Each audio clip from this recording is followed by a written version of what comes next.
गुरुर्ब्रह्मा गुरुर्विष्णु गुरुर्देवो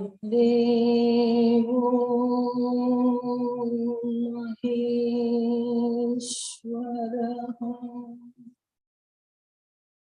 गुरु साक्षात् परं ब्रह्म तस्मै श्री गुरवे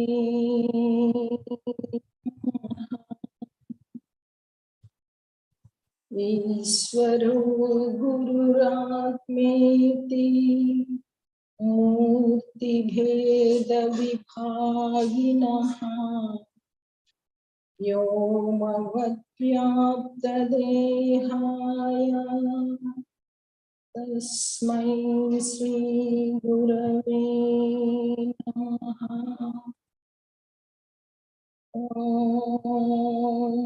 सहनौ भवतु सहनौ भुनक्तु सह वीर्यं करवावहै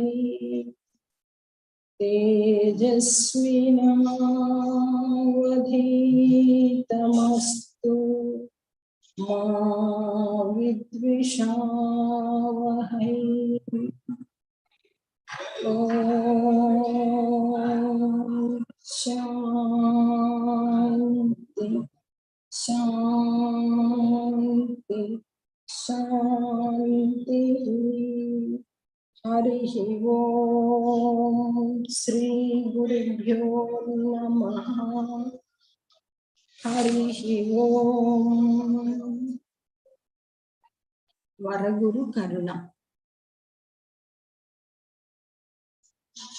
तमनु तानु తెలియకున్న తమ మెట్లు గ్రసించుతో యజాక్ష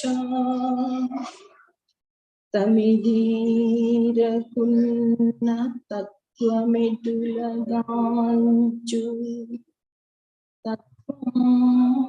తత్వంబరకున్న తానెట్లు బ్రహ్మమౌ అరసి మున్నారయమున తానైనా తెలిసి తానరుగక వరగురు కరుణలేక వయలిట్లగు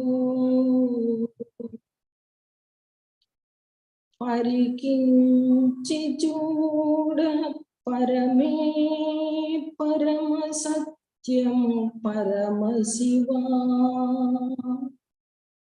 పరాపర రహస్యయోగిని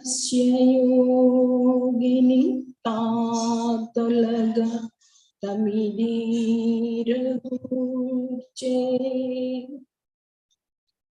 పరమే వరమై రాజిత సద్గుణశీలమై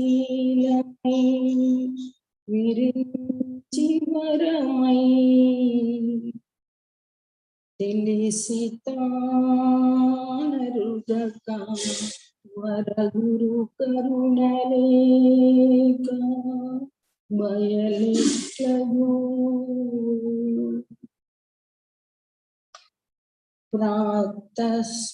ప్రాతస్మరామి అనాథ బంధో తవ దాసోహం అనభరగు ప్రాతః భజామి హృది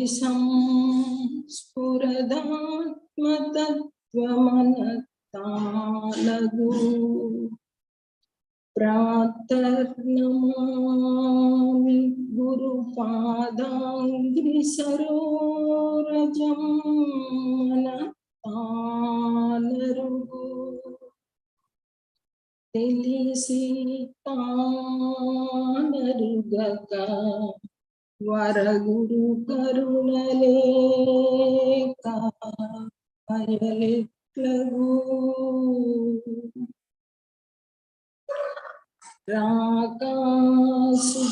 రాకాసుధాకర రాజరాజేశ్వర రమణీయ చతుర్భుజ రంజిత రాసల్లోల రోమాంచిత రూపరేఖా విలాస రోచిష్ణు సహిష్ణు అరుణారుణ పరిభావ పూర్ణకామ తెలిసి తానరుగక వరగురు కరుణలేక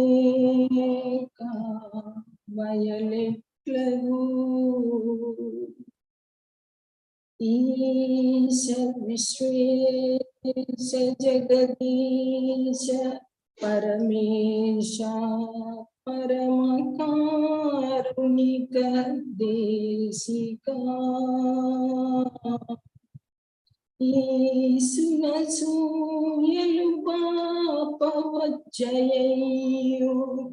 అహంకృతి ఈశ్వరార్పణనర్ప తానరిగి జీవేశులొకటౌ సౌరు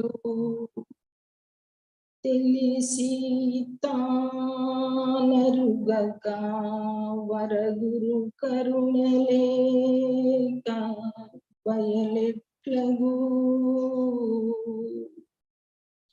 వేద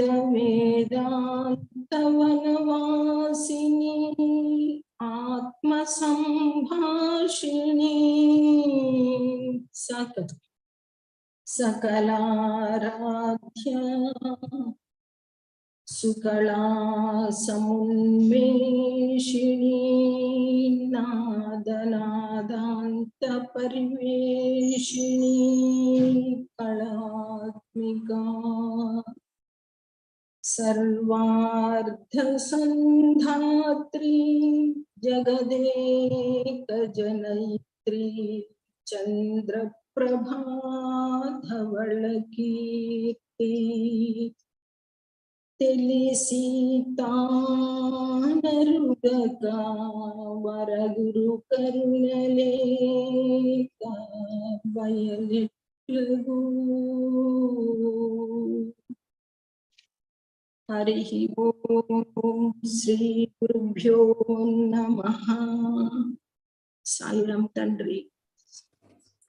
హరి ఓం శ్రీ గురుభ్యో నమః. హరి ఓం బ్రహ్మానందం పరమ సుఖదం కేవలం జ్ఞానముక్తిం ద్వంద్వాతీతం గగన సదృశం తత్వమస్యాదిలక్ష్యం ఏకం నిత్యం విమలమచలం సర్వధీ సాక్షిభూతం భావాతీతం త్రిగుణరహితం సద్గురుం తం నమామి. నమో బ్రహ్మాణిభ్యో బ్రహ్మ విద్యా సాంప్రదాయ కర్తృభ్యో వంశ ఋషిభ్యో మహాభ్యో నమో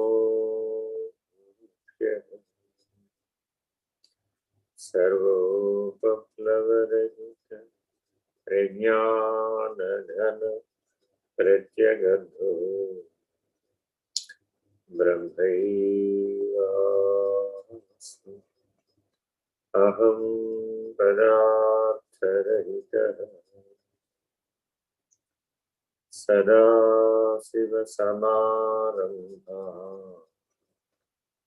వ్యాసశంకరమధ్యమాః అస్మదాచార్యపర్యంతాః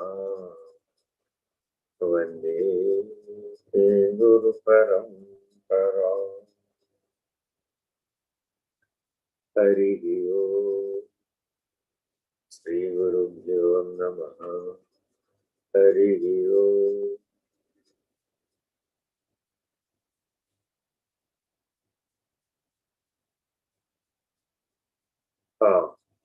ఏంటమ్మా ఇప్పుడు చెప్పేది?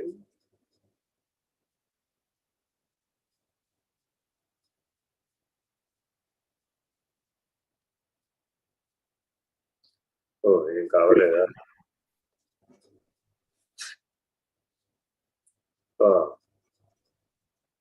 ఎన్నేహా తదహన్యత్తని పంచమ వేదము గీతార్థసారముచే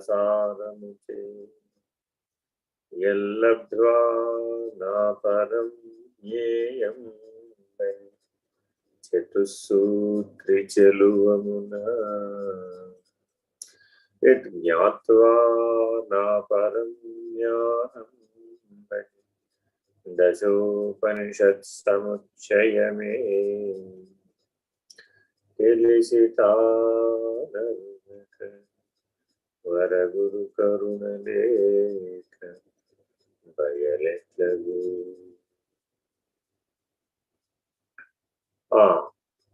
మహాభారతం గురించి భారతదేశం పంచమ వేదంగా కీర్తించి, వేదములు ఎన్ని అంటే 4 కూడా కాదు, 3 మొదట్లో, 3 కూడా కాదు, 1. కృష్ణద్వైపాయనుడు వేదవ్యాసుడు వచ్చేంత వరకు వేద రాశి అంత 1గానే ఉంది. వారు వచ్చిన తర్వాత వాటిని జాగ్రత్తగా రుక్కులన్నింటినీ కలిపి ఋగ్వేదములుగా, సామములన్నింటినీ కలిపి సామవేదములుగా, యజస్సులన్నింటినీ కలిపి యజుర్వేదముగా విభజించారు. తరువాత కాలంలో యజస్సులలో నుంచి ప్రయోగోపసంహారాలతో కూడినటువంటి అథర్వణ వేదాన్ని మళ్ళా విడదీశారు. ఇది 4వ విభజన.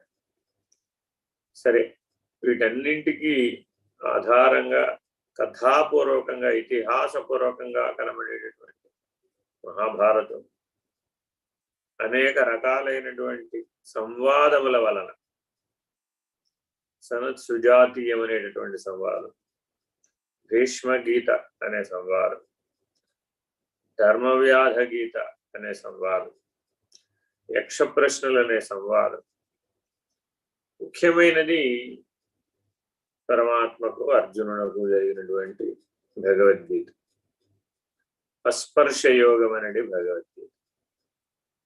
ఇన్ని అనేక రకాల సంవాదాలు జరుగుతాయి. ప్రతి పాత్ర మరొక పాత్రకి కర్మాచరణ గురించి, ధర్మాచరణ గురించి, జ్ఞానం గురించి బోధిస్తుంది.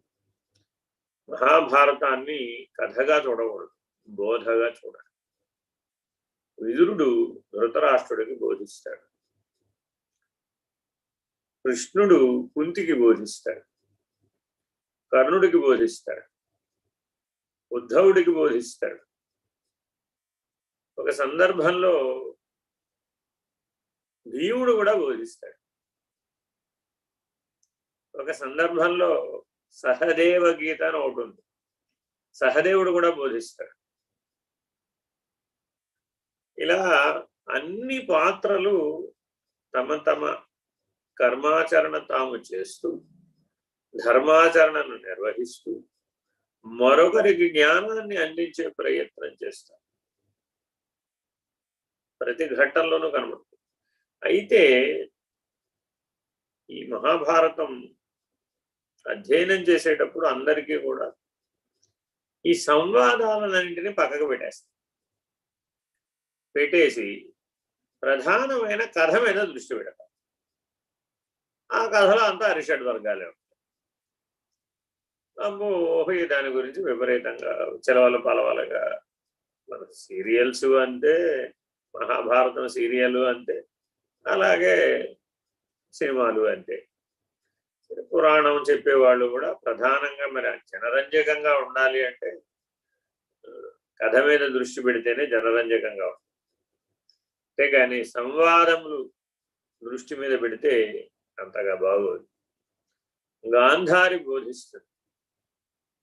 అలాగే అసలు ఈ పాత్ర ఆ పాత్ర లేదండి, ప్రతి పాత్ర బోధిస్తుంది. ఒక సందర్భంలో ప్రతి పాత్ర జ్ఞానిగా కనపడుతుంది.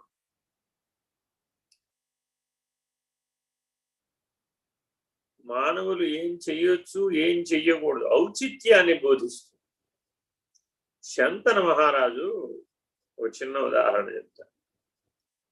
శంతన మహారాజు దేవాసుర సంగ్రామంలో ఆకాశంలో విహరించగలిగే రథం మీద వెళ్ళి యుద్ధం చేశాడు.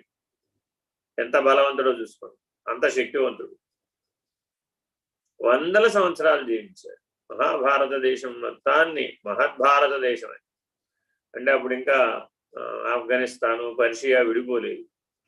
అలాగే ఈ చివర ఇండోనేషియా, జావా, సుమత్రా, ఈ సౌత్ ఈస్ట్ ఏషియన్ కంట్రీస్ ఏవి కూడా విడిపోలేదు అప్పటికి, అన్ని అఖండ భారతదేశంలో. అలా ఉన్నటువంటి సామ్రాజ్యాన్ని పరిపాలించిన చక్రవర్తి తన యొక్క అవసాన దశ కాలంలో దాశరాజు యొక్క కుమార్తెను ఆశ్రయిస్తాడు. ఇదొక దైవికమైనటువంటి సంఘటన. సరే, చివరి కాలంలో ఏదైనా చేస్తే ఆ చివరి కాలంలో చేసిన సంస్కారం ఆ ఇద్దరు పిల్లలలో ప్రతిఫలిస్తుంది. ఒకడేమో అనారోగ్యం వల్ల చనిపోతాడు, ఒకడేమో అరిషడ్ వర్గాల వల్ల చనిపోతాడు.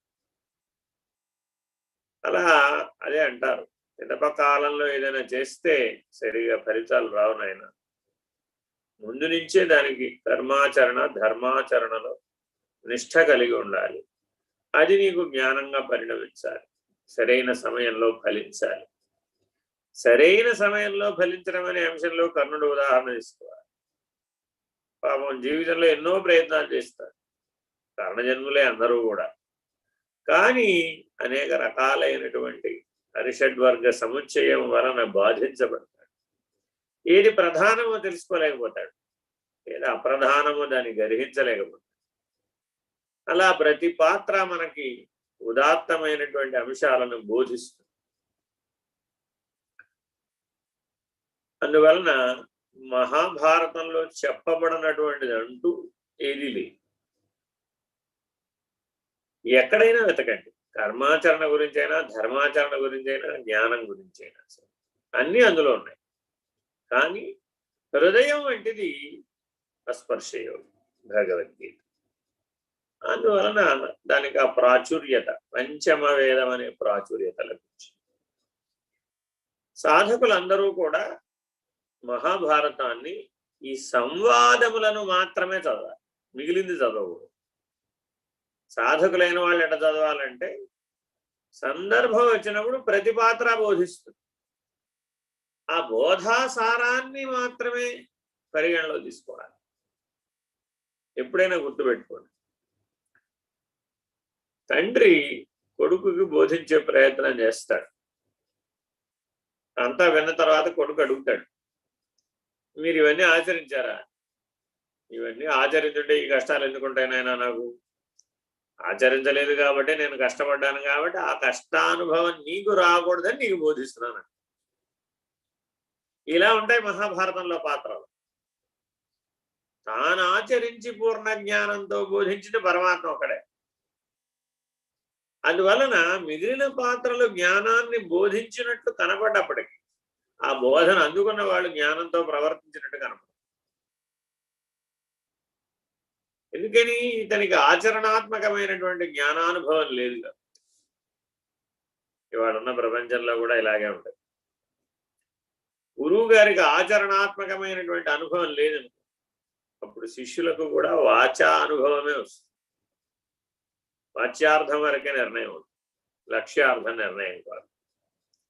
అలాగే అశరీర గురు పారంపర్యాన్ని గనక ఆశ్రయించగలిగేటటువంటి సర్వస్వ శరణాగతి హృదయ స్థానంలో లేదను, ఆ స్థితిని పొందలేకపోయాడు అనుకో, అప్పుడు ధరించడం చాలా కష్టం. ఎందుకని? ఎంతసేపు శరీరం అనేటటువంటి స్థాయికి పడిపోతూ ఉంటుంది. చైతన్యము, ప్రజ్ఞ, తేలి, ఎరుక, ఏ పేరన్నా పెట్టుకుంటుంది. అందువలన మొదటి వాక్యం ఏమిటంటే ఎన్నేహాత్ తదహన్యత్. అసలు ఇంతకు ఇందులో చెప్పబడిందంటూ వేరుగా లేనే లేదు. ఏది తెలుసుకోవాలన్నా ఇందులోంచే తెలుసుకోవచ్చు. రెండు అర్థాలని స్ఫురింపజేస్తుంది. ఇందులో చెప్పబడినదంటూ వేరే లేనే లేదు, ఏది తెలుసుకోవాలన్నా కూడా ఇందులోంచే తెలుసుకోవచ్చు. అలాంటి పంచమ వేదం, గీతామృతమును అందించినటువంటి పంచమ వేదం మనకి అనుక్షణం కూడా అనేక ధర్మ ప్రబోధాలని, జ్ఞాన ప్రబోధాలని అందిస్తుంది. అలాంటి దృష్టితో దాన్ని అధ్యయనం చేయాలి. ఇది ఒక మెట్టు. రెండవ మెట్టు ఎవరో ఆ పద్యం చూపెట్టండి అమ్మా, పాట ఏదో ఆ చరణం చూపెట్టండి. ఎల్లధ్వా నాపరం జ్ఞేయంబని చతుస్సూత్రి చెలువమున. ఎవరైనా బ్రహ్మసూత్రాలని అధ్యయనం చేయాలి అంటే ముందు చతుస్సూత్రి భాష్యం తెలుసుకోవాలంట. అది తెలుసుకుంటే కానీ బ్రహ్మసూత్రాలను సరిగా అన్వయం చేసుకోలేదు. అంటే బ్రహ్మసూత్ర భాష్యం కనుక మీకు అర్థం కావాలి అంటే చతుస్సూత్రి సహితంగా చెప్పబడాలి. అప్పుడు మీకు అందులో ఉన్నటువంటి కర్మ భాగము, అందులో ఉన్నటువంటి భక్తి భాగము, అందులో ఉన్నటువంటి యోగ భాగము, అందులో ఉన్నటువంటి జ్ఞాన భాగము, ఇవన్నీ కలిసిపోయి కేవల జ్ఞాన పద్ధతిగా నిర్ణయం చేయడానికి వీలు. అందువలన ఎవరైనా జ్ఞానాన్ని పొందాలి అనే ప్రయత్నం చేసే వాళ్ళందరూ తప్పక ప్రయత్నం చేయవలసింది ఏమిటంటే బ్రహ్మసూత్ర భాష్యాన్ని అర్థం చేసుకునే ప్రయత్నం చేయాలి మానవుడు. ఇంకెన్నైనా సూత్రాలు చదువుకోవచ్చు, యోగ సూత్రాలు చదువుకోవచ్చు, ధర్మ సూత్రాలు చదువుకోవచ్చు. అవన్నీ చదువుకున్నా అవన్నీ జ్ఞేయ స్థితిలో ఉంచలేవు. జ్ఞానము, జ్ఞేయము, జ్ఞాత. జ్ఞాత ఎవరంటే అధ్యయనం చేసేవాడు. జ్ఞేయం ఏమిటంటే బ్రహ్మసూత్రాలు. ఆ బ్రహ్మసూత్రాలను కనుక తెలుసుకుంటే జ్ఞానం లభిస్తుంది. అప్పుడు జ్ఞాత ఎగిరిపోతాడు, జ్ఞేయం కూడా ఎగిరిపోతుంది. ఎక్కడికి పోయింది అంటే అన్ని జ్ఞానంలో కలిసిపోయి ఒక్క జ్ఞానమే నిర్ణయం అవుతుంది. జ్ఞాత ఎగిరిపోతాడు, జ్ఞేయము ఎగిరిపోతాడు. ఇప్పుడు ఈ రకమైనటువంటి లబ్ధిని పొందాలి. లబ్ధి అంటే గుర్తుపెట్టుకోవాలి, ప్రయత్నపూర్వకంగా మాత్రమే లభిస్తుంది. అంటే నేను జీవితంలో ఎప్పుడూ బ్రహ్మసూత్రాలు చదవలేదండి అన్నవాళ్ళు భారతదేశంలో ఇవాటి రోజున దరిదాపు 60-70% మంది ఉంటారు ఈజీగా. ఒక 20-30% మంది ఎవరైనా చదివిన వాళ్ళు ఉండొచ్చు. అందులో కూడా చతుస్సూత్రి భాష్యంతో సహా చదువుకున్నటువంటి వాళ్ళు మరీ తక్కువ ఉంటారు, 5%, 10% లోపలే ఉంటారు. మిగిలిన 90% అసలు ఈ విద్య పక్కకు పోయింది. ఎందుకని అంటే జీవితం స్వరూప జ్ఞాన ప్రధానంగా లేదు. జీవితం ముక్తి, మోక్షం, పరం అనేటటువంటి నిర్ణయాలు, కైవల్యం అనేటటువంటి నిర్ణయం దిశగా లేదు. ప్రపంచ భావన, లోక రీతి, లోక వాసన బాగా బలపడిపోయి భౌతికమైన దానికి ప్రాధాన్యత పెరిగిపోయి పారమార్థికానికి ప్రాధాన్యత తగ్గిపోయి. అంటే ఏమంటే భక్తిని ఎవరు ఆచరించడం లేదంటే ఆచరిస్తున్నారు, బాగా ఆచరిస్తున్నారు. అందరూ గుళ్ళకు వెళుతారు, అన్ని వ్రతాలు చేస్తారు, అన్ని హోమాలు, యజ్ఞాలు, కర్మాచరణ అంతా బాగా చేస్తారు. కానీ అవన్నీ సకామ్యం. అందువలన ఏమైపోయింది, నిష్కామ కర్మకి ఎదగాలనేటటువంటి ప్రయత్నం లేకపోవడం వలన అది సాధ్యపడలేదు. సరే, ఇదంతా చేస్తే నాకేమిటండి ప్రయోజనం అన్నారు. యత్ జ్ఞాత్వా, తెలియబడుతుంది ఎవరికి, నాకు. ఏమిటని, నా పరం, జ్ఞానం కంటే అన్యం ఏమీ లేదని, నా పరం జ్ఞానం. దశోపనిషత్తులు ఆ బ్రహ్మసూత్రాలకు అనుసంధానం చేసి చదువుకోవాలి, అలా సమన్వయం చేసి చదువుకోవాలి, అలా సమన్వయం చేసి అర్థం చేసుకోవాలి. ఉపనిషత్తులు ఆ బ్రహ్మసూత్రాలలో సూచించబడినటువంటి జ్ఞానాన్ని సాధన చేసి అనుభవంగా తెచ్చుకోవడం ఎట్లాగో చెప్తాయి దశోపనిషత్తు. అందువలన ఈ దశోపనిషత్తులు, ఆ బ్రహ్మసూత్రాలు, ఆ భగవద్గీత, ఈ మూడింటికి కలిపి ప్రస్థానత్రయం అని పేరు. మానవుడు పారమార్థికమైనటువంటి నిర్ణయాన్ని కనుక సరైన దృక్పథంతో పొందాలి అంటే, జ్ఞాన దృష్టితో గనక మనం తనను తాను గాని, తానున్న ప్రపంచాన్ని గాని, తనకు ఆధారమైన పరమాత్మను గాని, ఈ మూడింటిని నిర్ణయం పొందాలి అంటే ప్రస్థానత్రయం అనేటటువంటి పారిజాతాన్ని పట్టుకోవాలి. ఇది జ్ఞానయోగ మార్గంలో ఈ మూడింటికి చాలా విలువ, అత్యుత్తమమైనటువంటి ఉత్కృష్టమైనటువంటి స్థానం ఇవ్వబడింది. కాబట్టి మానవుడు ప్రతిరోజు ఏమైనా నేను అధ్యయనం చేయాలి అనుకుంటే ఈ మూడింటిని అధ్యయనం చేయాలి. ఒకటి, భగవద్గీతనైనా అధ్యయనం చేయాలి. 2, దశోపనిషత్తులైనా అధ్యయనం చేయాలి. 3, బ్రహ్మసూత్రాలైనా అధ్యయనం చేయాలి. నీ సామర్థ్యాన్ని బట్టి, అంటే ఎందుకంటే వీటికన్నిటికీ కూడా శంకర భాష్యం అందుబాటులో, భగవత్పాదుల యొక్క భాష్యం అందుబాటులో. ఈ మూడింటి మీద కనుక నీకు సాధికారత కనుక కలిగితే నీకు కైవల్య నిర్ణయం సులభమైంది, పరబ్రహ్మ నిర్ణయం సులభమైంది. పరబ్రహ్మం అనే నిర్ణయం దాకా వచ్చిన వాడికి పరాత్పరం చివరి మెట్టు. ఆ ఒక్క మెట్టు దాటించడం చాలా సులభం అశరీరి గురువు. అందువలన ఎవరినైనా గురువును ఆశ్రయించి ఈ ప్రస్థానత్రయాన్ని బాగా వంట పట్టించుకోవడం, జీర్ణం చేసుకునే ప్రయత్నం చేయాలి. ఇలాంటివే మరలా 3 ఉన్నాయి. అవేమిటి, యోగ వాసిష్టం, జ్ఞాన వాసిష్టం, బృహద్ వాసిష్టం. దీనికి వాసిష్ఠత్రయం అని. ఇదేమో ప్రస్థానత్రయం అని. జాగ్రత్తగా వీటిని మనం ఆలంబనగా, సాధనగా, సోపానంగా కనుక మనం జ్ఞాన మార్గంలో అనుసరిస్తే సాధకులు ధరించడానికి పెద్ద ఎక్కువ సమయం ఏం పట్టదు. ఎందుకని అంటే శాస్త్ర ప్రమాణం ఏం చెప్పిందో, గురువు గారు ఏం చెప్పారో దానిని యథాతథంగా విశ్వసించి నమ్మి ఆచరించాలి. ఆచరించి అట్లా జీవిస్తేనే అనుభవం. చాలా మంది నాకే అనుభవం రాలేదండి అంటారు. ఏం అనుభవం రాలేదంటే అర్థం ఏంటంటే సిద్ధాంత నిర్ణయం వరకే ఉంది తప్ప అది సాధనగా మారలేదు. సాధనగా మారింది కానీ జీవితం సాధనకు అనుగుణ్యమైనటువంటి జీవితం లేదు. జీవితం అనేది సాధనలో భాగం కావాలి కానీ జీవితంలో సాధన భాగం కావాలి.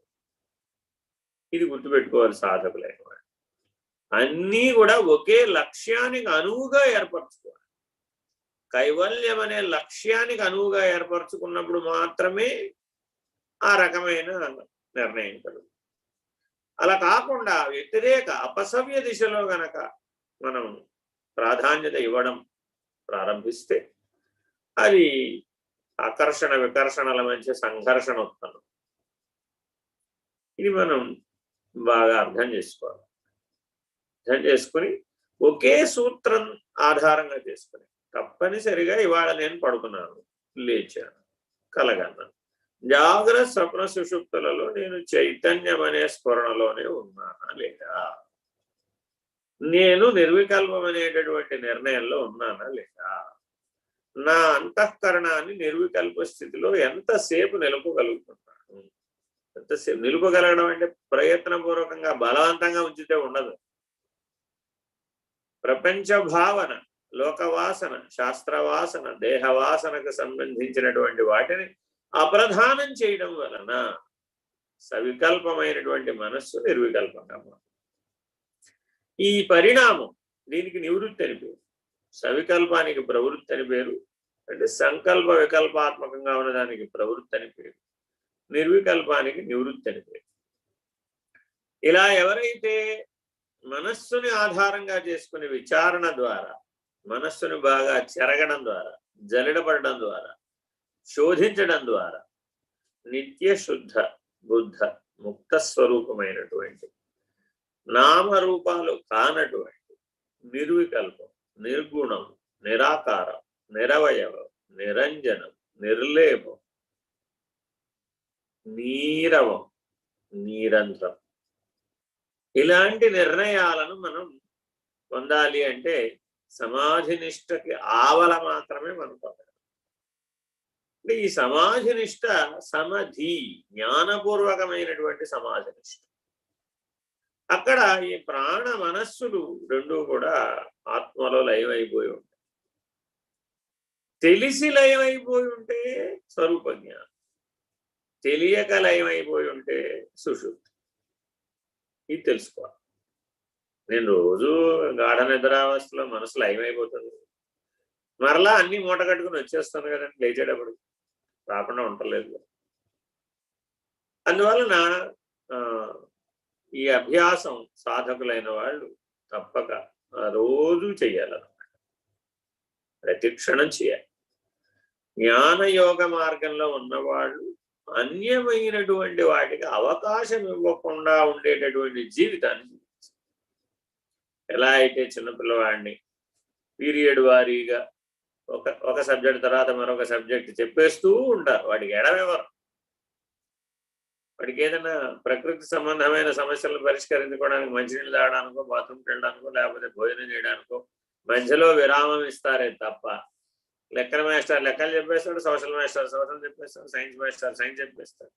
చకచక 6 సబ్జెక్టులు చెప్పేస్తాడు. చివరికి డ్రిల్ మాస్టర్ మరీ ఆడుకోకపోతే బాగోదు, వీళ్ళకి అనారోగ్యం వస్తుంది, డ్రిల్ మాస్టర్ ఆటలు కూడా ఆడిచ్చేస్తాడు. అది కూడా సీరియస్ గానే ఆడిస్తాడు. ఏకాగ్రతతో ఆడకపోతే ఆ మాస్టర్ కూడా ఒప్పుకోదు. కాబట్టి ఈ ఏకాగ్రత, శ్రద్ధ ఈ రెండింటిని శిక్షణ ద్వారా పెంపొందిస్తారు. కానీ మనం కూడా ఏం చేస్తున్నాం, రోజువారీ సంధ్యా సాధన, రోజువారీ ఈశ్వరార్చన, ఈశ్వరాభిషేకం, రోజువారీ విచారణ, రోజువారీ నామస్మరణ, రోజువారీ ప్రార్థన. ఇలా మనసుకి అన్యం తోచేటటువంటి అవకాశం ఇవ్వకుండా దానికి ఎప్పటికప్పుడు ఆహారాన్ని ఇస్తూ ఉంటాం. అది ఎప్పుడు పెద్ద పెదకళ్ళేపల్లి చెరువు లాంటిది, ఎన్ని వేసినా నిండిపోతూనే ఉంటుంది. పెద్ద సముద్రం మనసు అనేది. దానికి ఎన్నైనా వేయండి మీరు, ఇంకా నాకు చాలా ప్లేస్ ఎంతో కొంత సమయం తీసేసుకుంటుంది. దానికి అవసరమైన విషయం గురించి ఆలోచించడానికి దానికి ఒక రెప్పపాటు చాలు. ఆ రెప్పపాటులోనే అది ఆ విషయానికి వెళ్ళిపోతుంది. ముఖ్యంగా ప్రతి ఒక్కరూ గమనించుకోవలసింది ఏమిటంటే, తమ యొక్క దేహధారణ ప్రారబ్ధ కర్మకి ఆధారభూతమైనటువంటి విత్తనాలు ఒకటో రెండో మూడో ఉంటాయి. అవి విషయాలు ఏదో ఒక ఇంద్రియ సంబంధంగా ఉంటాయి. కర్మేంద్రియాలు, జ్ఞానేంద్రియాలు, అంతరింద్రియాలు, ప్రాణేంద్రియాలు, ఇలా 5 5 25లో ప్రత్యేగాత్మకి సంబంధించింది కూడా ఉంటుంది. అంటే స్వరూప జ్ఞానం కూడా ఉంటుంది, సాధన సంస్కారం కూడా ఉంటుంది, భక్తి అనే సంస్కారం కూడా ఉంటుంది. లేకపోతే ఈశ్వరుడికి ధనాలు విశ్వాసం ఎలా ఉంటుంది, అర్చన ఎలా చేస్తుంది, అన్నీ కొద్ది కొద్దిగా ఉంటాయి. వీడికి ఏది పూర్ణంగా ఉంటుంది. ఇది ప్రాబ్లం. మానవుడికి వచ్చిన చిక్కు ఏంటంటే, మిగిలిన జీవరాశికేమో పరిమితంగా అవి మాత్రమే ఉంటాయి, వీడికి మాత్రం అనేక జన్మార్జితంగా వీడి దగ్గర పోగు చేసుకున్నటువంటి స్మృతి జ్ఞానంలో అన్నీ ఉంటాయి. ఏమండి మీకు తెలుసా? తెలుసా. ఏమండి బ్రహ్మసూత్రాలు ఎప్పుడైనా చూసారా? పుస్తకం చూసారా? చూశానండి. మరి కొన్నారా? కొనలేదండి. ఎందుకు కొనలేదండి? అంత నాకు అర్థం చేసుకునేంత తెలివితేటలు లేవండి. మరి ప్రయత్నం చేశారా తెలివితేటల కోసం? అబ్బే, అది కొరుకుడు పడదని వదిలేశాను. సరే, పోని దశోపనిషత్తులైనా కొనుక్కున్నారా? కొనుక్కోలేదండి. ఎందుకనండి మరి? లేవా అందుబాటులో? తెలుగులో అందుబాటులో, సామాన్యమైన తెలుగులో ఉన్నాయి కదా. మీ ఇంట్లో దశోపనిషత్తులు ఉన్నాయండి? లేవండి. అయ్యో, మరి దశోపనిషత్తులు కూడా చదవకపోతే మరి మన సంస్కృతి, మన సారస్వతం, మన భాష, మన జ్ఞానం, మన సంస్కృతి, ఉపనిషద్ విజ్ఞానం కదా భారతదేశం అంటే. మరి అది మీరు పొందే అవకాశాన్ని కోల్పోయారు కదా మానవులై ఉండి. అంటే అయినా ఉపనిషత్తులు ఎవరికి అర్థమవుతాయంటారు ఈ కాలంలో అని ఉల్టా మనకే చెప్తారు. సరే పోనీ గీతా మకరందం అయినా ఉందా? భగవద్గీత అయినా ఉందా మీ ఇంట్లో? రోజు భగవద్గీత అయినా చదువుతారా నాయన ఎవరైనా? అదే, అంత టైం లేదండి. భగవద్గీత చదివేదంత టైం లేదండి. ఏమైపోయింది ఇప్పుడు? మన జీవితాన్ని ఒక్కసారి పరిశీలించుకోండి. ఏవైతే మనకు అందుబాటులో ఉంటే మనం బాగుపడతామో, మనలో జ్ఞానం వికసిస్తుందో, చైతన్య వికాసం పూర్తవుతుందో, స్వరూప జ్ఞానం లభిస్తుందో, జీవాత్మ పరమాత్మ అభిన్నమనే నిర్ణయం కలుగుతుంది. ఆ జ్ఞానాన్ని పక్కకు పెట్టి ఎంతసేపు బీరకాయలు తింటే ఆ విటమిన్ వస్తుంది, సొరకాయలు తింటే ఈ విటమిన్ వస్తుంది, క్యారెట్ తింటే ఈ విటమిన్. నా చిన్నప్పటి నుంచి వింటూనే ఉన్నా, 54 ఏళ్ల నుంచి వింటూనే ఉన్న ఆరోగ్యానికి ఏం తినాలి? బుర్ర బదలు కొట్టేసుకుంటూ ఉంటారు ప్రతిరోజు గంటల తరబడి. ఆరోగ్యమే గోల, ఆహారమే గోల. సరైన ఆహారం ఇది తింటే ఆరోగ్యం అని నిర్ణయం పొందడానికి ఎంత సమయం పడుతుంది? గట్టిగా ఒక ఫిక్స్డ్ మెను, ఇదిగో ఇది తినాలి, ఆకుకూర తిను, కాయగూర తిను. పాకే కాయగూరలన్నీ తినవయ్యా బాబు, సత్వగుణం అయిపోయింది. పెద్దలు ముసూటిగా చెప్పారు, నీకు ఆరోగ్యం సత్వగుణం వృద్ధి చెందాలి. ఏం చేయాలి? పాదులకు సంబంధించిన కాయగూరలన్నీ తిను, ఆకుకూరలన్నీ తిను. అయిపోయింది. నాకు బలం కావాలండి, అయితే పప్పులన్నీ తిను, అరిగినంత మేరకు తిను. అయిపోయింది. ఇంకేం చేయాలండి? విటమిన్లు కావాలండి, మినరల్స్ కావాలండి, పంచామృతాలు బాగా తాగు. ఫినిష్డ్. నీ ఆహారంలో పంచామృతాలు ఉండాలి, పాకే కాయగూరలు ఉండాలి, అలాగే ఆకుకూరలు ఉండాలి. అయిపోయాయి. మంచినీళ్ళు ఉండాలి, వెరీ ఇంపార్టెంట్. ఇంత ఈ 4 మాటలతో ఆరోగ్యం చిక్కేదానికి దాని గురించి అసలు పుంఖానుపుంఖాలుగా టైం అంతా దాని మీదే వృధా అయిపోతుంది. కాబట్టి శరీరాన్ని మనం ఏమంటారు దాన్ని, యాజమాన్యం, మేనేజ్మెంట్ చేయడానికే 24 గంటల్లో చాలా ఎక్కువ సమయాన్ని కేటాయించేస్తాం. ఇంకా మరి మనం మన అంతఃకరణాన్ని, దానిలో ఉన్న మనోబుద్ధి చిత్త అహంకారాలని, దానికి ఆధారంగా ఉన్న ప్రత్యేగాత్మని, దానికి ఆధారంగా ఉన్న సమిష్టిని బ్రహ్మాండాన్ని, దానికి ఆధారంగా ఉన్న పరమాత్మని, నీకు పరమాత్మకి అభిన్నము అద్వయం అనేటటువంటి స్వరూప జ్ఞానాన్ని పొందితే కదా కైవల్యం సాధ్యమయ్యేది. ఈ స్వరూప జ్ఞాన నిర్ణయమే కలగకుండా నాకు ఏమంటే ఇదంతా ఎందుకండి, నేను పరమాత్మ ఒకటే కదా, నేనే పరమాత్మ అనుకుంటే పోలేదండి, ఓ మాటతో అయిపోతుంది కదా. సులభంగా అయిపోయేదానికి మీరు అవి చదవాలి, ఇవి చదవాలి, ఆ సాధన చేయాలి, ఈ సాధన చేయాలంటారు ఎందుకంటే, ఓ మాటతో చెప్పేసి అయిపోతుంది కదా నా పని. ఉన్నది బయలు లేని జరుక, నేను పరమాత్మని, ఈ 3 మాటలు తెలుసుకుంటే నా పని అయిపోతుంది కదా. అలా ఉంటే అయిపోయా, అలా ఉండిపోని అది కూడా మరీ మంచిదే, ఉండొచ్చు అలాగా. ఎందుకని అంటే మరి అంత జ్ఞానం గనక ఉంటే ఈ 3 సూచన మాటలు వింటే అయిపోతుంది నిజానికి. అలా ఉండేటటువంటి వాళ్ళు లేరా అంటే ఉండొచ్చు. 800 కోట్ల మంది మానవులలో లేరని ఎలా చెప్తాం? కానీ ఎవరికి వాళ్ళు తమని తాము స్వాధ్యాయం చేసుకోవాలన్నమాట. ఆ మహాభారతాన్ని ఎట్లా చదివాను, ఈ దశోపనిషత్తులను ఎట్లా చదివాను, ఈ భగవద్గీతను ఎట్లా చదివాను, ఈ బ్రహ్మసూత్రాలను ఎలా అధ్యయనం చేయాలి. మనం ఇప్పుడు 4 వేదాలని చదవమంటే అసలు మన వల్ల అయ్యే పని కాదు. అసలు 4 వేదాలు చదవడం అంటేనే వాడు అసలు అక్కడ ఉండడు, విడిపోతాడు. మరి వేద విజ్ఞానం మనం బయటికి వెళితే, విదేశాలకు వెళితే మనల్ని వేద స్వరూపులుగా, వేద విజ్ఞాన స్వరూపులుగా భావిస్తారు. భారతదేశం నుంచి ఎవరైనా వచ్చారంటే తప్పక ఇలా చూస్తారు. ఇలా సత్యభాషణమునకు భారతీయులు పెట్టింది పేరు, అసత్యం చెప్పరు.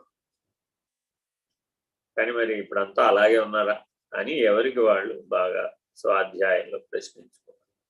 సాధకుడైనటువంటి వాడికి సత్య, ధర్మ, శాంతి, ప్రేమ, అహింసలు ఆయువు పట్ల అనమాట.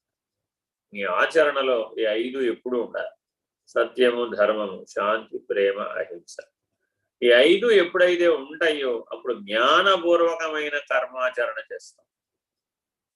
కర్మాచరణ చేస్తాడు కానీ జ్ఞానపూర్వకంగా చేస్తాడు, బ్రహ్మమయంగా చేస్తాడు, పరమాత్మ లక్ష్యంగా చేస్తాడు. తాను పరమాత్మే అయి ఉన్నాననే నిర్ణయం ఆంతరికంగా కలిగి ఉండి చేస్తాడు. అంతేగాని తనకు కనబడి, రోడ్డు మీద కనబడి ప్రతి వాడి దగ్గరికి వెళ్ళి నేనే పరమాత్మ మీకు తెలుసానని అడిగే పద్ధతి ఉండవు. అటువంటి అజ్ఞాన పద్ధతులు లేవు, విపరీత జ్ఞాన పద్ధతులు అసలు లేవు.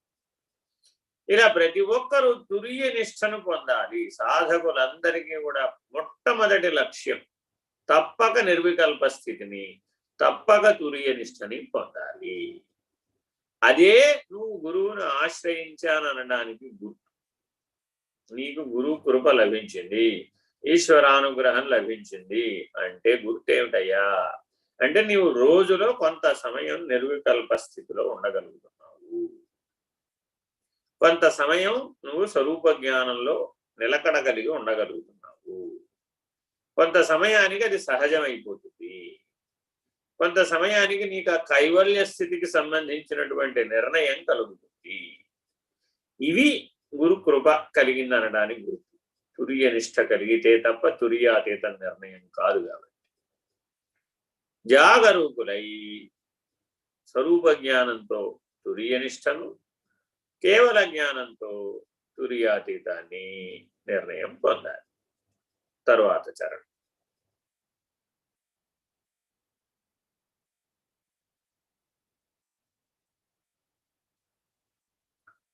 కొద్దిగా జరుపంపద.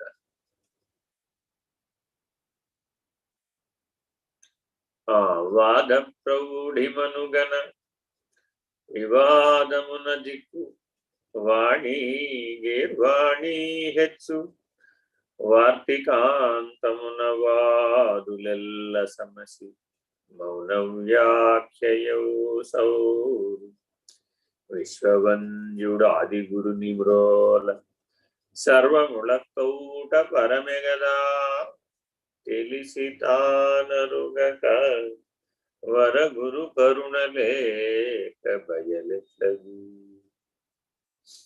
వృక్షాలు శబ్దాన్ని సృష్టించలేవు, కొండలు బండలు సృష్టించలేవు. కానీ ప్రాణులు, ప్రాణము కలిగిన ప్రతిది, జీవులు 84 లక్షల జీవరాశులు కూడా అంతర్నిహితంగా కానీ బహిర్ముఖంగా కానీ శబ్దాన్ని సృష్టించగలిగే సామర్థ్యాన్ని కలిగి, కొన్ని అల్ట్రాసోనిక్ లెవెల్లో సృష్టిస్తాయి, కొన్ని సూపర్ సానిక్ లెవెల్లో సృష్టిస్తాయి, కొన్ని మనం వినగలిగే స్థాయిలో సృష్టిస్తాయి. కానీ వాదించగలిగే శక్తి, అంటే ఒక లక్ష్యం దృష్ట్యా పరిణామాన్ని చెందించగలిగేటటువంటి సామర్థ్యం, గురు శిష్య బాంధవ్యం ఒక్క మానవులను. అంటే మరి మిగిలిన జీవరాశులు ఏవి నేర్పవాడి, నేర్పుతాయి. తల్లి పక్షి పిల్ల పక్షులకు నేర్పుతుంది. మా ఇంటి ముందు మొన్న మధ్య ఒక ఏమంటారు గోరు అక్క ఒక చిన్న గూడు పెట్టింది. గూడు నిర్ణయం చేయడానికి 3 రోజులు అబ్జర్వ్ చేసింది. తల్లి పక్షి తండ్రి పక్షి రాను పోను ప్రతి 5 నిమిషాలకు ఒకసారి 2 వచ్చిపోవడం. ఇక్కడ మనం సేఫేనా, ఇక్కడ మనం గుడ్లు పెట్టచ్చా అని 3 రోజులు పరిశీలించారు, నిర్ణయం తీసుకున్నాయి. ఓకే, ఇంకా ప్రమాదం లేదు ఈ 3 రోజుల్లో. చకచక 3 రోజుల్లో నిర్మాణం చేసినాయి గుడ్లు డ్యామేజ్ అవ్వకుండా, పిల్లలు డ్యామేజ్ అవ్వకుండా మెత్తగా ఉండడానికి కావాల్సినటువంటి సామాగ్రి అంతా తెచ్చి అక్కడ పెట్టినాయి. 3 రోజుల్లో గుడ్లు పెట్టినాయి, పొదిగేసి 10వ రోజుకి పిల్లలు వచ్చేసినాయి. ఇవి ఆహారం తెచ్చి పెట్టడం మొదలుపెట్టి మరో 10 రోజుల్లో వాటికి రెక్కలు వచ్చేసాయి.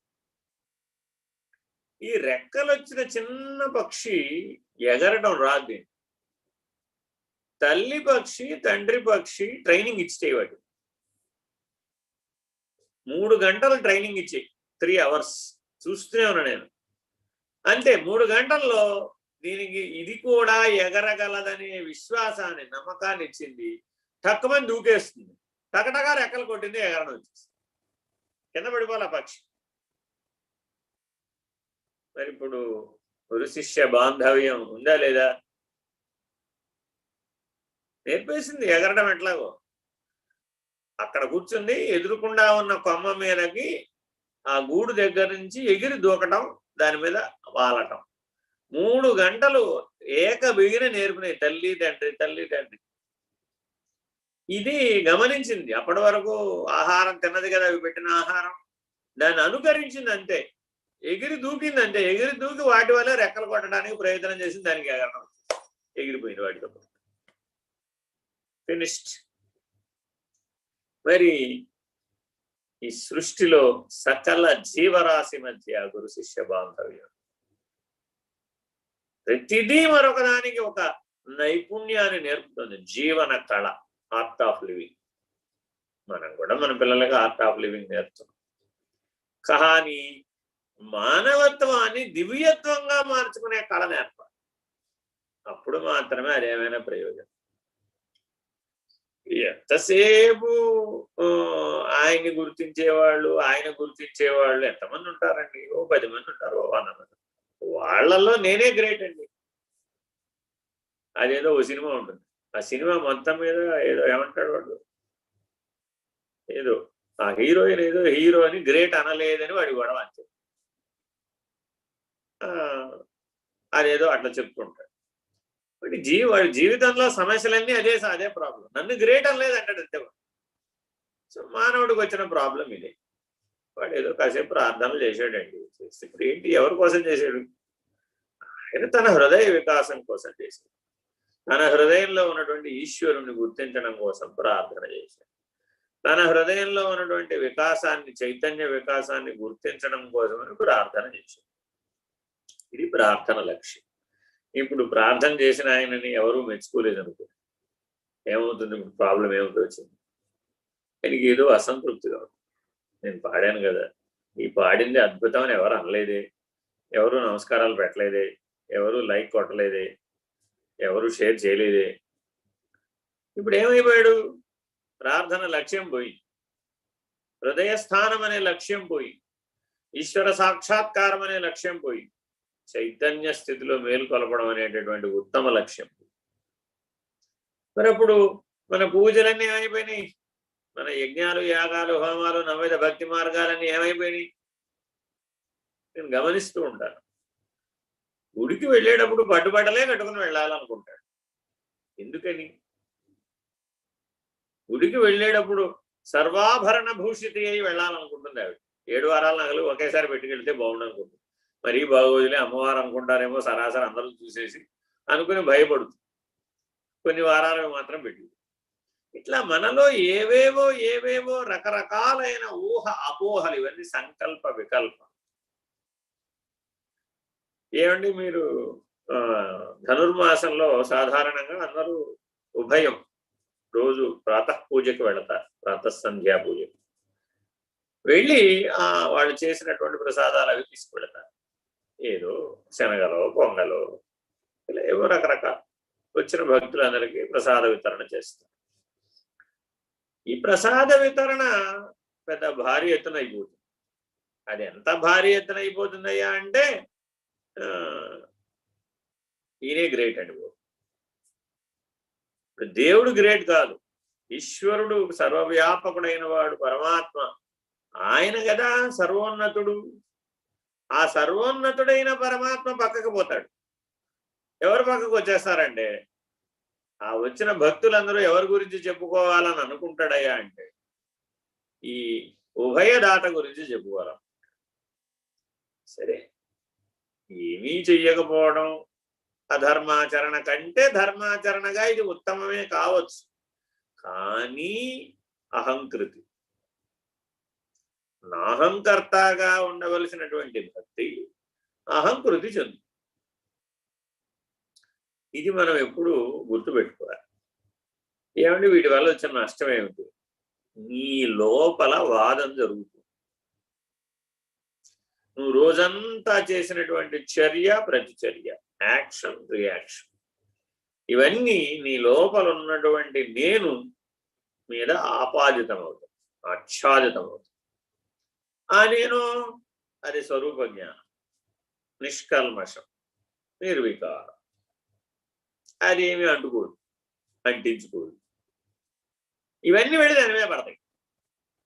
ఇవన్నీ పడ్డాక వెళ్ళి హాయిగా పడుకున్నాడు, అలిసిపోయాడు. నేనే కర్తగా ఇవన్నీ చేశాడు, అలిసిపోయాడు. ఇప్పుడు మొదలైంది లోపల వాదం. వాద ప్రౌఢి ఇప్పుడు కనపడుతుంది కళలో. బలమైనటువంటి స్మృతులన్నింటినీ నెమరు వేయడం మొదలు పెడుతుంది మనసు. అప్పుడు సంకల్ప వికల్పాత్మకం అయిపోతుంది. ఎంతగా అయిపోతుందయ్యా అంటే అనేక జన్మలుగా, అనేక సంవత్సరాలుగా ఒకే సందర్భం పునరావృత్తి చెందుతూ ఉంటుంది కళ.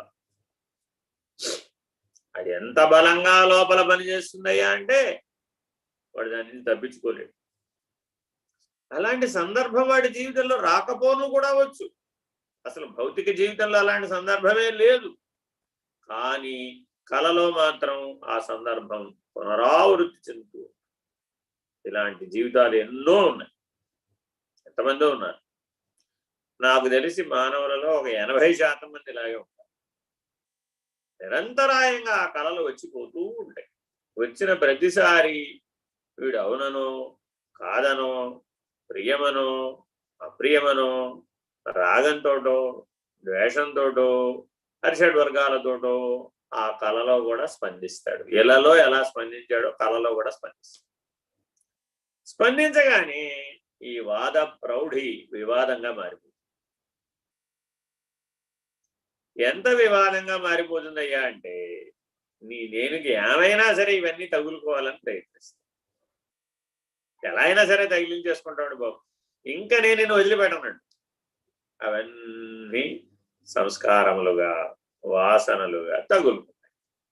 తగులుకుని మనోబుద్ధి చిత్త అహంకారాల నిండా అవే నిండిపోతాయి. అదే రుణత్రయంగా మారిపోతుంది, అదే తాపత్రయంగా మారిపోతుంది, అదే కట్టకడపడికి పునః దేహత్రయాన్ని సృజిస్తుంది. ఇలా జన్మ కర్మ చక్రం ఈ వాద వివాదముల వల్ల జరుగుతుంది. అందుకని మనకి మేల్కొలుపులో ఒకటి ఉంటుంది. ఏమనుంటుంది? వాదనలన్నీ వేదన కొరకే, అవన్నీ సమసిపోవాలి. సమాధానం అని మనకి సాధన చతుష్టయ సంపత్తిలో ఉంటుంది. ఆ సమాధానం ఏమిటయ్యా అంటే ఈ లోపల జరిగేటటువంటి వాద వివాదాలన్నీ సమాధానం పడిపోవాలి, కళ సమాధానం పడిపోవాలి. అలా ఏ సాధకుడైకైతే కళ సమాధాన పడిపోయిందో అతడికి సుషుప్తి నిర్వికల్పంగా అయిపోతుంది.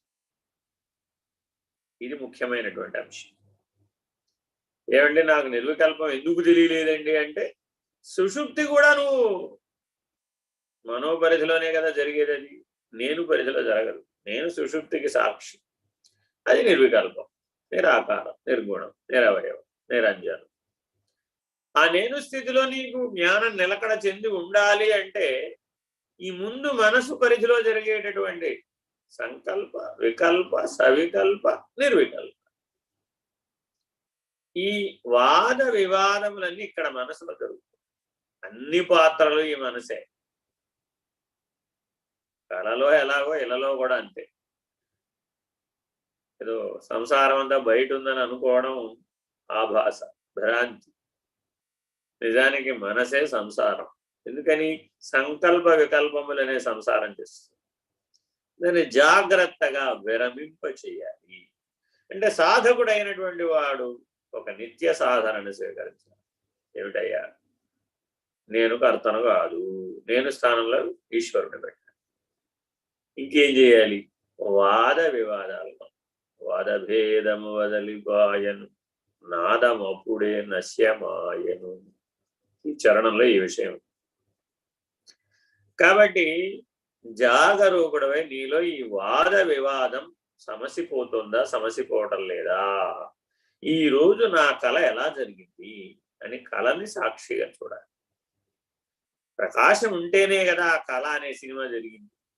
నేను ప్రకాశం మీద దృష్టి పెట్టాలే కానీ సినిమా మీద దృష్టి పెట్టాలి. ఇది గుర్తుపెట్టుకో. ఎప్పుడైతే ప్రకాశం మాత్రమే కనబడుతుందో, ఎప్పుడైతే తెర మాత్రమే కనబడుతుందో, ఎప్పుడైతే నేను మాత్రమే నాకు స్ఫురిస్తున్నానో అప్పుడు ఈ కళ యొక్క ప్రభావం ఉండదు, ఇల యొక్క ప్రభావం కూడా ఉండదు. ఈ ఇలా కళ ఇంకా ఆచ్ఛాదితం కావు, నేను మీద ప్రభావితం కావు. జాగరూకుడవై ఇట్లా పరిణామం చెందాలి. మళ్ళొకసారి చూపెట్టి.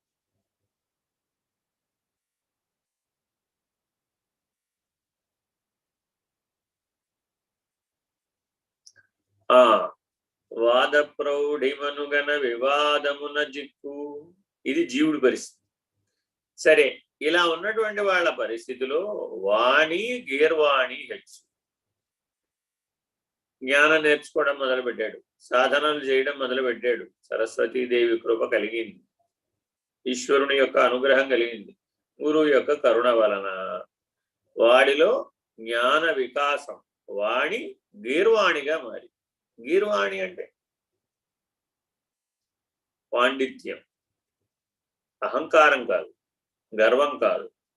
వీడికి బాగా గీర్వాణం హెచ్చండి అని మనం వ్యతిరేకార్థంలో, విపరీతార్థంలో కూడా మనం నానుడుల్లో వాడతాం, కానీ అది కాదు.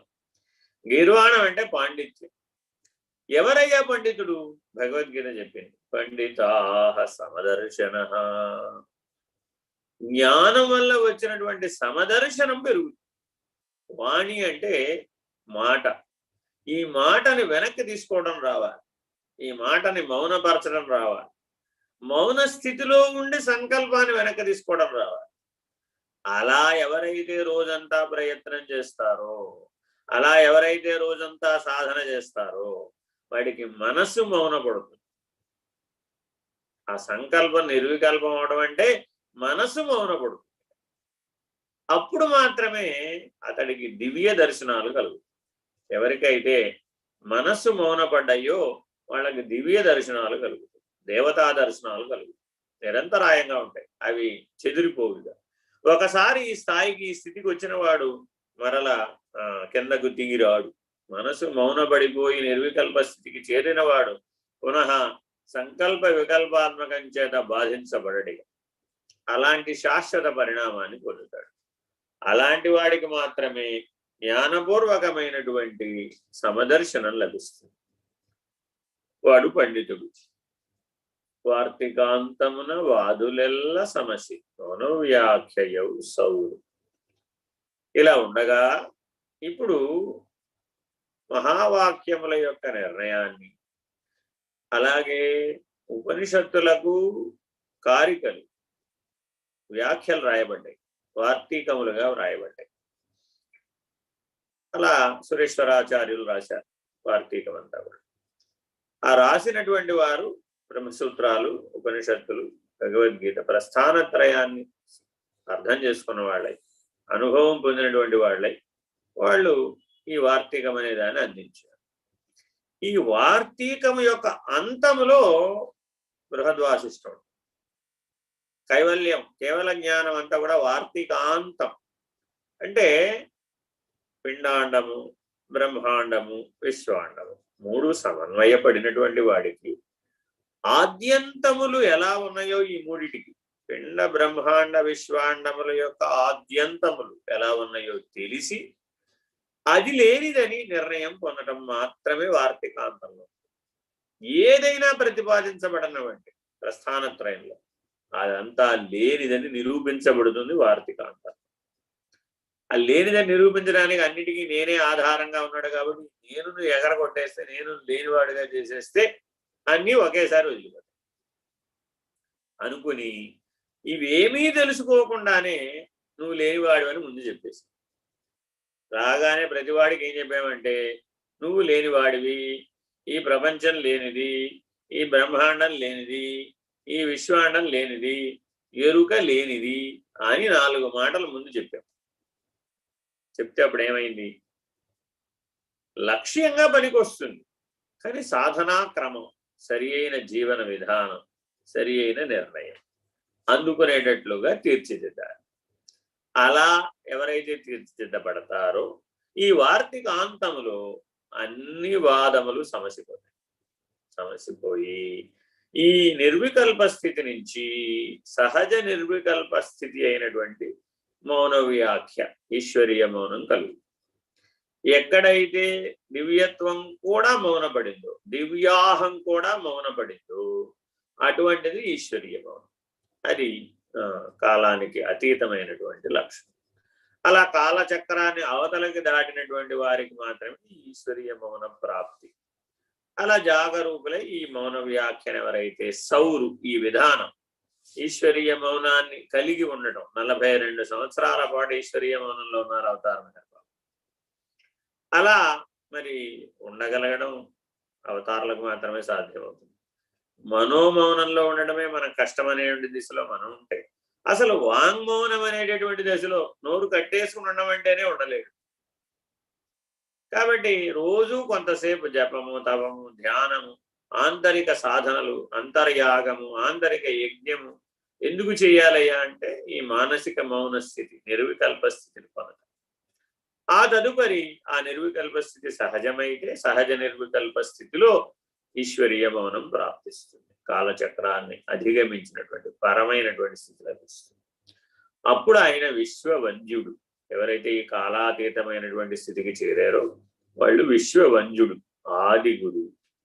ఆది గురువు ఎవరు? దక్షిణామూర్తి. ఆ దక్షిణామూర్తి యొక్క కృపను పొందినటువంటి వాడు. ఈయన సర్వం ఎక్కడ సమర్పించేశాడు అంటే ఆ ఆది గురుని మ్రోల సమర్పించేశాడు.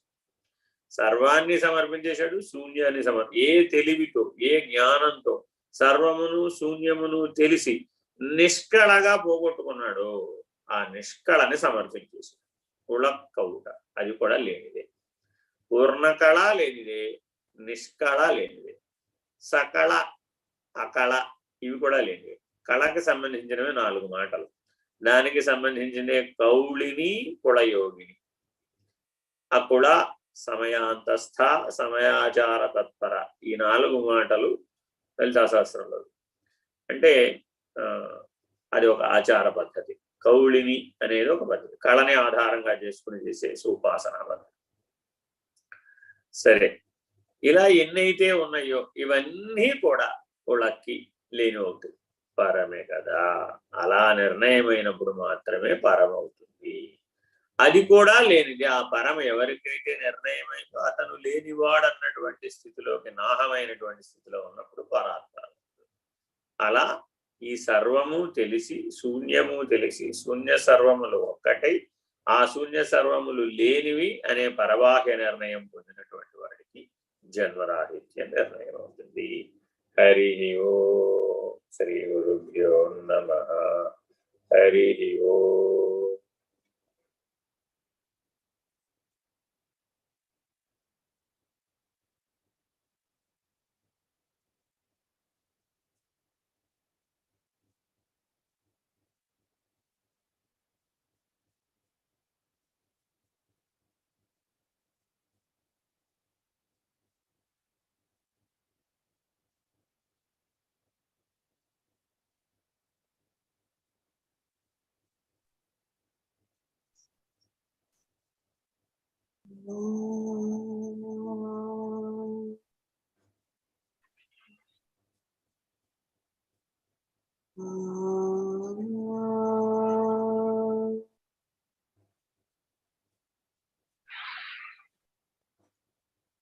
పూర్ణమద పూర్ణమిదం పూర్ణాత్ పూర్ణముదచ్యతే పూర్ణస్య పూర్ణమాదాయ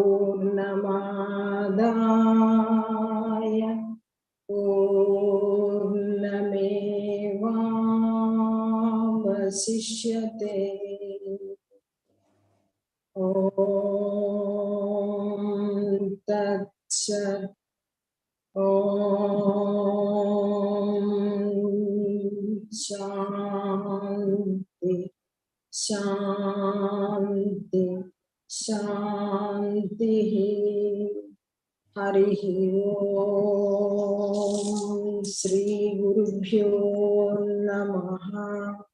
హరి ఓం. నారాయణ నారాయణ.